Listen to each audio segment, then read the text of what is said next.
কিয় ইমান পুতৌ কৰি আছ তই মোক? কোন হয় তই মোৰ কাৰণে? কোনো নহয়। শুনিছ নহয়? তুমি একোৱেই নহয়। একো নহয় মানে মৰম কৰিছো, দয়া কৰিছো, পুতৌ কৰিছো এইবাবেই যে তই মোৰ একো নহয়। যা যা। আৰে চালা দেউতাৰ ওচৰত টিউচন কৰিবলৈ যাওঁ, মনে মনে তোৰ চকুলে চাওঁ, তই দেখাৰ আগতে চকু নমাই আনো কিয় জান? কাৰণ তই মোৰ একোৱেই নহয়।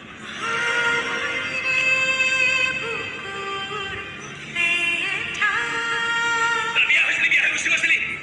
তোৰ বিয়াত নাকান্দিবলৈ মন গৈছিল, বুকুত ভুকুৱাই ভুকুৱাই চিঞৰি চিঞৰি কান্দিবলৈ মন গৈছিল। নাকান্দিলো এইবাবেই যে তই মোৰ একোৱেই নহয়।